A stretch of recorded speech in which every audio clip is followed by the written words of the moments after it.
Borda, Guten Morgen, Buenos Dias, Bonjour. What else is there? Must know more than that, surely. No? Oh well. The reason I say them in all different languages is because today is European Day of Languages. So if you're free today, head over to www.saysomethingInwelsh.com and join in. Not that I can speak Welsh fluently. But good morning to those of you who are tuning in. Croeso i'r Venter, welcome to the venture, and also happy European Languages Day. I've had a quick look around the playground, and to be honest, considering there's been a couple of days that I've not been on the playground, I couldn't find an awful lot of play evidence. So let's just have a quick look and see the state of play.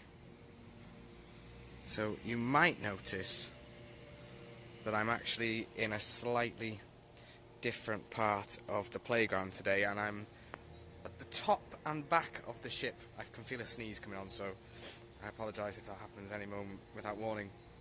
I'm at the top back of the ship, and the reason for that is I want to talk mainly today about risk and a little sport, not little, sorry, don't mean to offend, a sport called free running and also parkour.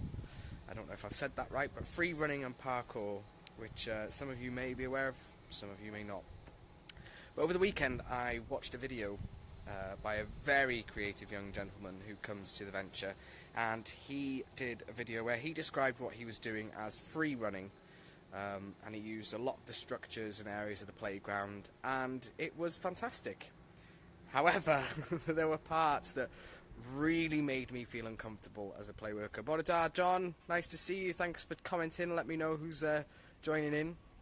Yeah, it made me feel very uncomfortable, and I'm going to try and emulate that for you now by switching my camera around, because this was pretty much the view he saw. So there's our trusty flag on the ship, and I'm here at the back, so there's the walkway, but I'm up on the top here.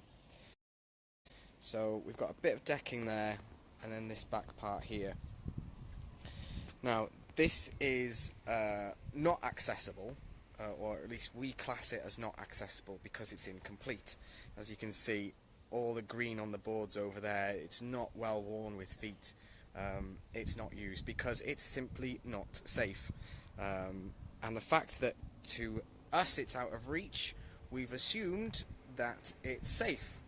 However, like I say, this video over the weekend, some very nimble members of our community can get up here, and when they recorded a video, this is what I saw. So I'm gonna, if I fall, please just ring 101. So if I come over this beam, oh dear. So first and foremost, there's a drop there. It's not too bad. It's just a little bit further than the normal deck. That goes down to our stairwell there. So I'm now gonna try and climb through here onto the other bit of deck. Ooh. Okay, so this part is stable, pretty safe. There's barriers here so that if you come to the edge, you're not just going to walk off. You've got the gantry underneath, and then the mugger that side. But then when you get to this side, you've got the deck, but you've also got these open bits, and there's another one on the other side of this little hut here that go down in between the containers. Now from this height, I don't think it actually looks too bad on this video, but from this height that's obviously a more considerable drop. Again, it is boarded off. If somebody does get up here, they're not just going to accidentally walk off the edge, but this is not the way it would be built if it was constantly in use. So now the question becomes, what do we do? We have this young person, they are calling what they're doing free running, which is a very specific sport. Now if we were gonna, we wouldn't encourage something like boxing down here without having a boxing instructor, the right equipment, the right sort of space, the right risk assessments in place. And we're in a very tricky and similar situation with something like free running. We don't have the space, special space for it. We don't have the special training. We don't have the risk assessments in place for that. However, there's a fine line between free running and running around a playground and jumping from one thing to another, assessing your own risk, and manipulating the space and going around it. So that's where we're at. I'm having a conversation with lots of different people, and it's a conversation that I think is going to go on for a while. I personally don't want to discourage this. It's a safe space where we could perhaps adapt things a little bit more to make it safe for young people to do that sort of activity all the time. However, that takes time. It also takes money. I also don't want to exclude this person or exclude others for doing it. Like I say, there's a fine line between that and just play. But also, I think it would encourage them to come on and use the site when there's nobody here, which is obviously far more dangerous. I'm going to move on now, hopefully not injure myself. But there was another part of the video that took part over here, which this is a completed part of the structures. Oh, right, you ready? Here we go. Oh, see. Perhaps it's just my old legs, but that is on a heck of a drop. So that's where I was stood up there. It's not accessible from any part of the ship. You really do have to climb up there to get there. So access isn't encouraged, and that's the drop there into the area below. The other part of the video that was very risky was just up here. So as I've mentioned earlier on another video, this part of the ship is difficult to access. The reason for that is that if you are able to get up here, which even I'm not with ease, then you're able to assess that the drop from up here is quite high, and that obviously not to go over the edge and risk injury. However, also on this same video from the other day, not only did they jump from the platform up there, but they also they came over the side here and onto this gantry. Now that isn't that big a drop, but just a step to the side and the drop to the sand pit is considerably bigger. Now what I was going to do was emulate that jump. However, now I'm standing here and thinking that is perhaps not a good idea. What do you reckon? This is a live debate. Should I risk injury to myself or not? You three people could have a very interesting Facebook Live here today. But yeah, the question is that this is a finished part of the ship where risk assessments have taken place. We've put things in place to make it difficult to climb onto, but a particularly young person who has got the ability to get up here has also decided to come up over the edge and jump over onto the gantry below. Which, you know, one wrong slip and he's either side of those fences, and it would be a very different story. So that's where we're at. There's an absolute plethora of things to consider. There's a fine line between parkour and free running and play, which obviously we wouldn't want to encroach upon. There's also the element of risk assessment. We have assessed risks for certain parts, like this bit I'm on now, but that still throws up problems. There's the element of the young person. Do we ban free running and parkour and, you know, risk inadvertently banning other activities that might take place on the playground that's just play?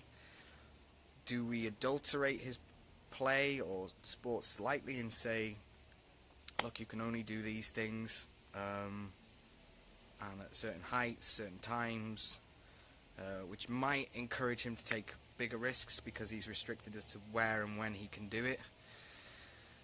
Or do we just say, you know, carry on with what you're doing? We've had the playground assessed, we've had it inspected, it's all come out above board. Oh gosh, there's that BBC News thing again. What's happening in the world, I don't know. Yeah, there's definitely a conversation that needs to take place there. Or do we change our space? So, like this bit up here that is yet to be completed, I think part of the reason why it's not being completed is that there's an ongoing conversation about how we balance those risks with the height that's involved and the benefits of the play that would take place up there. So do we do that, continue, or do we dismantle and keep it all at this level? it's a multifaceted debate, and one that I can pretty much guarantee is going to go on for a while. But I would love to hear what you think. Members of the community, play workers, people who work in risk assessment, people who work in parkour and free running. I'd love to know what experiences you've had, where you stand on this. And yeah, please get in touch, let us know. I'm sure I'll be able to do a specific video on this in the future. But for today, I almost needed to get that out. I needed to express what I'm currently dealing with. It's also it makes it very obvious as well that it's not a clear, for me, it's not a clear-cut argument of is this or is this not safe. Part of the play worker's job is to dynamic risk assess, so it's not just assessing whether something's risky or not, it's then weighing that potential risk against what the benefits of that play would bring. And often in a lot of cases, something that you might outright say, no, you shouldn't be doing that, it's too risky, we do, because the benefits that the child or young person would get from taking part in that outweighs the risk. So there you have it, quite a mixed bag there today, but I would love to hear your views. Please get involved, please comment, send a private message, email sedwards@the-venture.co.uk. Speaking of .co.uk, our website is www.theventurewrexham.com. We are finally in the process of refreshing that. We've had a bit of difficulty gaining access to it, but we've got that hopefully coming up, so that'll be changing. But yeah, get involved. Drop us an email, drop us a tweet @theventure78, Facebook message, or give us a ring, 01978 355 761. I nearly forgot then. +44 if you're calling from outside Wales. So yes, or the United Kingdom even. Get involved, get in touch, because this is a big conversation. Thank you for watching. Thanks to you, John. See you soon. And ta-ta, Ruan.